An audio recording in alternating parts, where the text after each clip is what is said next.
आज की वीडियो में हम केमिस्ट्री का फर्स्ट चैप्टर करेंगे, chemical reactions and equations. Chemical reactions क्या होती है? जब कोई भी वन और मोर सब्सटेंसेस कन्वर्ट हो जाएं प्रोडक्ट्स में। जैसे कार्बन प्लस ऑक्सीजन क्या बनाएंगे? Carbon dioxide. तो ये केमिकल रिएक्शन है। केमिकल रिएक्शन को हमेशा वर्ड्स की फॉर्म में लिखा जाता है, इंग्लिश की फॉर्म में लिखा जाता है, इंग्लिश के वर्ड्स की फॉर्म में।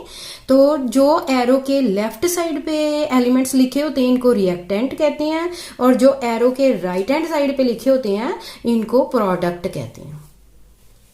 केमिकल इक्वेशन क्या होती है? Symbolic representation of chemical reaction. जैसे ऊपर हमने इंग्लिश में लिख के उनको लिखा था, तो उसको सिंबल्स की फॉर्म में लिखना, इसको हम केमिकल इक्वेशन कहते हैं।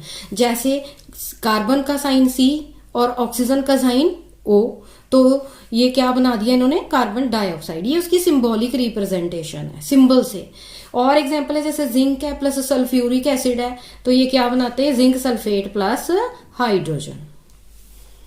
Observations that indicate chemical reaction has taken place, कि किससे पता चलता है कि प्रोडक्ट्स में क्या चेंज आती है, कि हमें पता चलता है कि केमिकल रिएक्शन हुई है। सबसे पहले चेंज इन कलर में चेंज हो सकता है कि प्रोडक्ट्स का कलर चेंज हो जाए। सेकेंड है फॉर्मेशन ऑफ प्रेसिपिटेट होते हैं सॉलिड, कोई चीज छोटी छोटी जो है वो नीचे जम जाती है, इससे भी पता लग सकता है कि कोई केमिकल रिएक्शन हुई है। आगे है एवोल्यूशन ऑफ गैस, कोई गैस भी निकल सकती है। फोर्थ है कि चेंज इन टेम्परेचर, कि जो प्रोडक्ट में जो सॉल्यूशन का टेम्परेचर जो है वो चेंज हो सकता है। चेंज इन ऑर्डर, उसकी स्मेल चेंज हो सकती है। नेक्स्ट है चेंज इन फिजिकल स्टेट, कि उसकी फिजिकल स्टेट चेंज हो सकती है, कि वो सॉलिड में हो, लिक्विड में हो जाए, अगर लिक्विड में है तो किसी गैस में कन्वर्ट हो जाए।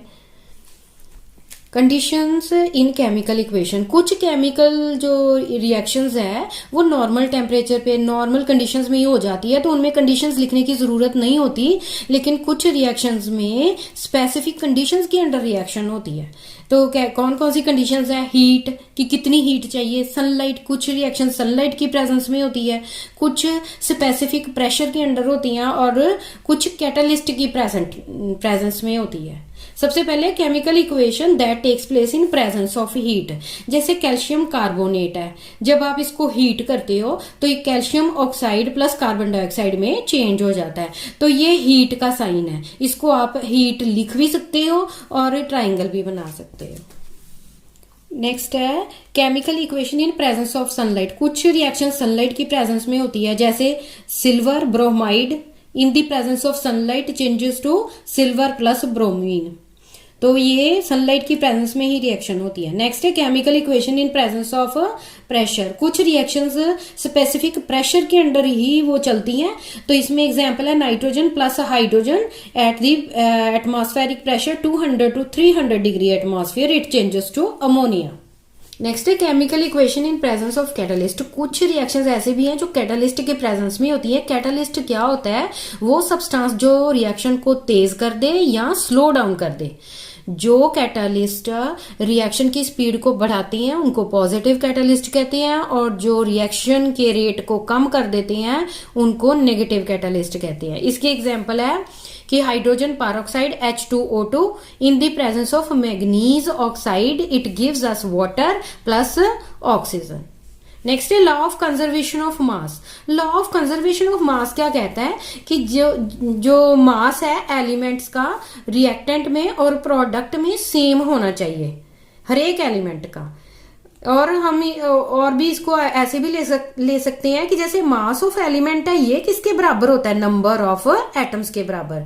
इसका मतलब जो नंबर ऑफ एटम्स है हर एक एलिमेंट के रिएक्टेंट और प्रोडक्ट में सेम होने चाहिए।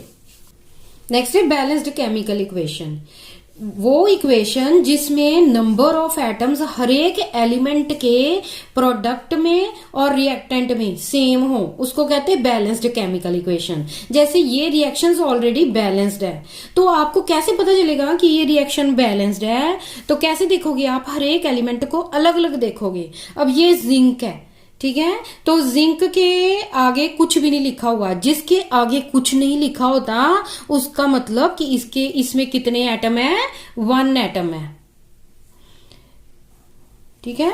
और जिसके आगे कोई नंबर लिखा हो, ये क्या है, दोनों एलिमेंट्स के साथ होता है। जैसे इसके आगे 2 लिखा है तो इसमें एलिमेंट कितने हैं, 2 है, एक हाइड्रोजन भी है और क्लोरीन भी है। इसका मतलब कि इसमें 2 हाइड्रोजन है और 2 ही क्लोरीन है। और ये बनाते क्या है, जिंक क्लोराइड प्लस हाइड्रोजन। अब देखो यहाँ पे कुछ नहीं लिखा, इसका मतलब यहाँ पे क्या है, 1 है, 1 जिंक है और क्लोरीन कितने होंगे, जो पैरों में लिखे होते हैं ना उनको इनके साथ क्या कर देना है, मल्टीप्लाई। क्या कर देना है, मल्टीप्लाई। जैसे 2 इंटू 1, तो जिंक फिर इधर कितने हो गए, जिंक 1 है और क्लोरीन फिर कितने हो गए, 2 इंटू 1 2 हो गए। और ये हाइड्रोजन है, इधर 2 है, तो यहाँ पे जहां कुछ नहीं होता वहां 1 होता है, तो हाइड्रोजन कितने हो गए, 2। अब आपने देखना है भी ये बैलेंस्ड है कि नहीं इक्वेशन। अब आपने अलग अलग एलिमेंट को देखना है। इधर जिंक है, जिंक का 1 है, इधर जिंक देखो, जिंक का 1 है।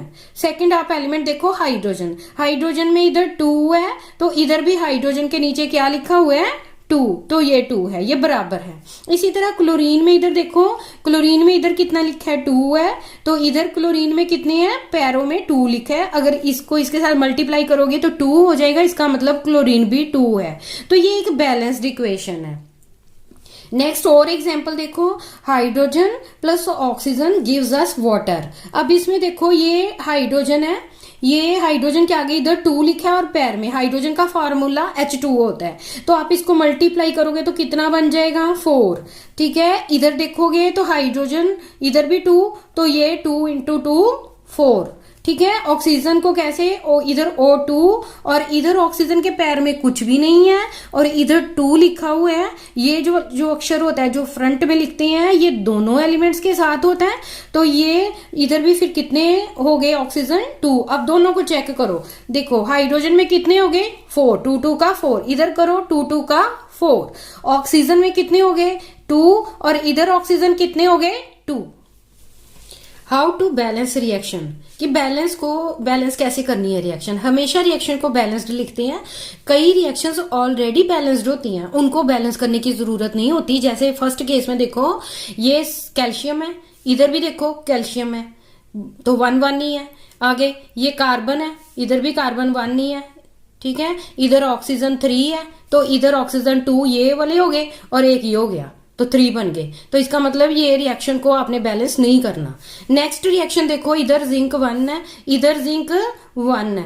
हाइड्रोजन को करो, इधर H2 है, इधर भी H2 है, ये भी बैलेंस्ड है। आगे अगली एलिमेंट देखो सल्फर, इधर सल्फर 1 है, इधर भी सल्फर 1 है, इसको भी नहीं बैलेंस करना। आगे ऑक्सीजन है, ऑक्सीजन 4 है, तो इधर भी ऑक्सीजन 4 है, ये भी ऑलरेडी बैलेंस्ड है। कुछ रिएक्शंस के केस में हमें बैलेंस नहीं करना होता क्योंकि उनमें ऑलरेडी बैलेंस्ड होते हैं। अब थर्ड केस देखो, H2O2 वाटर बनाता है, तो इसमें देखो आप ये H2 है, इधर देखो हाइड्रोजन को, ये भी H2 है, तो इसमें क्या है, ऑक्सीजन 2 है, लेकिन इधर ऑक्सीजन क्या है, 1 है। मैंने आपको बताया कि यहाँ पर जो फ्रंट में लिखा जाता है ये 1 होता है, तो इसमें अगर देखो तो 1 ऑक्सीजन है, इसका मतलब इधर 2 है, इधर 1 है, तो हम क्या करेंगे, hit and trial method use करते हैं इसमें। तो यहाँ पे आप क्या लिखोगे, 2। अब ऑक्सीजन कितने हो गए, 2 हो गए हैं। ठीक है, अब आप फिर से इसको देखोगे कि बाकी जो दूसरा एलिमेंट है वो बैलेंस्ड है। अब इधर हाइड्रोजन कितने हो गए, 2 इंटू 2 कितने हो गए, 4, पर इधर हाइड्रोजन कितने हैं, ये 2 ही है। इसका मतलब फिर आपको यहाँ पे भी क्या लगा देना है, 2 लगा देना है। टाइप्स ऑफ केमिकल रिएक्शंस, 4 तरह की केमिकल रिएक्शंस होती है, combination reaction, decomposition reaction, displacement reactions, double displacement reactions. Combination reaction में क्या होता है कि एक या 2 सब्सटेंसेस, मोर देन 1 2 भी हो सकते हैं, ये सब्सटेंसेस मिलके एक सब्सटेंस बना देते हैं। जैसे कोई भी एग्जांपल आप ले सकते हो, carbon plus oxygen, carbon dioxide बन गया। और एग्जांपल में hydrogen plus oxygen water. Next है डीकम्पोजिशन रिएक्शन। डीकम्पोजिशन वर्ड का मीनिंग होता है टूट जाना। इसमें क्या होता है कि सिंगल सब्सटेंस ब्रेक करता है सिंपल सब्सटेंसेस में।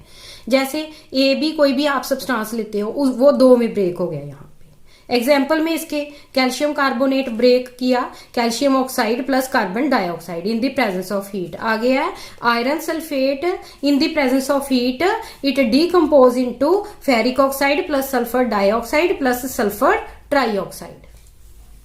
नेक्स्ट रिएक्शन है डिस्प्लेसमेंट रिएक्शन। डिस्प्लेसमेंट वर्ड का मतलब होता है कि किसी दूसरे की जगह ले लेना। इन केमिकल रिएक्शंस में क्या होता है कि जो मोर रिएक्टिव एलिमेंट है ना वो लेस रिएक्टिव एलिमेंट की जगह ले लेता है कंपाउंड में। इसमें देखो A plus B C gives us AC plus B. अब इसमें देखो C जो है ये B के साथ है, लेकिन इसके जब ये प्रोडक्ट बना तो ये C किसके साथ चला गया है? C के C किसके साथ चला गया? A के साथ। क्यों? क्योंकि जो इसमें मोर रिएक्टिव एलिमेंट है उसने डिस्प्लेस कर दिया लेस रिएक्टिव एलिमेंट को। अब इसमें एग्जांपल है zinc plus copper sulphate, zinc sulphate plus copper. आगे lead plus copper chloride gives us lead chloride plus copper. Next reaction है double displacement reaction. Double displacement का मीनिंग कि दो जगह जो है वो डिस्प्लेसमेंट होनी है, दो जगह एलिमेंट्स ने अपनी पोजीशन चेंज करनी है। Chemical reaction two compounds exchange their ions to form the new compounds, की वो एक दूसरे के आयंस को चेंज कर लेंगे। इसमें एग्जांपल है HCl plus NaOH gives us NaCl plus water. अब इसमें जो है इसमें देखो H के साथ क्या था? Cl था, लेकिन इसमें चेंज हो गया। इसमें सोडियम के साथ OH है, लेकिन यहां पे सोडियम के साथ क्लोरीन है, तो दो जगह डिस्प्लेसमेंट शो होती है इसमें। Sodium sulphate gives us and plus barium chloride gives us barium sulphate plus NaCl। अब इसमें भी देखो आप यहाँ पे Na के साथ सल्फेट है, लेकिन इधर Na के साथ क्लोरीन है, और बेरियम के साथ इधर क्लोरीन था और इधर वो क्या बन गया? सल्फेट। दो जो है वो आयंस डिस्प्लेस हो जाते हैं। Oxidation and reduction. ऑक्सीडेशन क्या होती है? एडिशन ऑफ ऑक्सीजन या फिर रिमूवल ऑफ हाइड्रोजन, उसको कहते हैं ऑक्सीडेशन। रिडक्शन क्या होती है? एडिशन ऑफ हाइड्रोजन और removal of oxygen. Reduction oxidation से अपोजिट होती है। और कोई भी सब्सटेंस जब ऑक्सीजन को गेन करता है तो हम ये कहते हैं कि वो सब्सटेंस क्या हो गया है? ऑक्सीडाइज। और जब कोई भी सब्सटेंस ऑक्सीजन लूज करता है तो हम कहते हैं कि वो सब्सटेंस रिड्यूस हो गया है।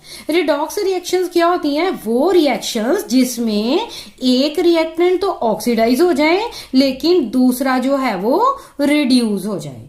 तो इसमें एग्जाम्पल में देखो copper oxide plus hydrogen gives us copper plus water. तो इस केस में आप देखो कॉपर ऑक्साइड जो है इसमें ऑक्सीजन लगी हुई है, ठीक है, लेकिन प्रोडक्ट में ऑक्सीजन नहीं है। इसका मतलब इसमें ऑक्सीजन क्या हुई है? रिमूव हो गई। रिमूव हुई तो इसका मतलब ये चीज कॉपर क्या हो गया है? रिड्यूस्ड हो गया है। और इसमें रिएक्शन कौन सी हुई है? रिडक्शन रिएक्शन हुई है। इस केस में देखो हाइड्रोजन अकेला है, लेकिन प्रोडक्ट में इसके साथ क्या आ गई है? ऑक्सीजन, यानी ऑक्सीजन ऐड हुई है। जब ऑक्सीजन ऐड हुए तो इसका मतलब वो क्या हो गया है? ऑक्सीडाइज। हाइड्रोजन क्या हो गया है? ऑक्सीडाइज। और प्रोसेस कौन सा इसमें? ऑक्सीडेशन। देखो जो ऑक्सीडेशन है हमारा, इसका डेली लाइफ में भी कई इफेक्ट पड़ते हैं। सबसे पहले रस्टिंग ऑफ आयरन। जो आयरन है उसको जंग लग जाता है, क्योंकि जो आयरन है वो ऑक्सीजन से रिएक्शन करता है एंड आयरन ऑक्साइड बना देता है। आगे black coating of silver. Silver काली हो जाती है क्योंकि सिल्वर ऑक्सीजन से रिएक्शन करती है और वो उसके ऊपर एक कोटिंग बन जाती है। आगे ग्रीन कोटिंग ऑफ कॉपर। इसी तरह जो कॉपर के बर्तन है इनके ऊपर भी ग्रीन कवर जो है कवरिंग कोटिंग हो जाती है। इसमें भी क्या है? कॉपर जो है वो ऑक्सीजन से रिएक्शन करता है एंड कॉपर ऑक्साइड बना देता है। और रेन एसिडिटी। रेन एसिडिटी क्या होती है कि जो ऑक्सीडेशन है वो रेन एसिडिटी का भी कारण है। रेन एसिडिटी क्या होता है कि जो फूड में फैट और ऑयल होते हैं वो ऑक्सीजन ऐड कर लेते हैं और उस चीज के स्मेल में और टेस्ट में फर्क पड़ जाता है। तो ये थी आज की हमारी वीडियो।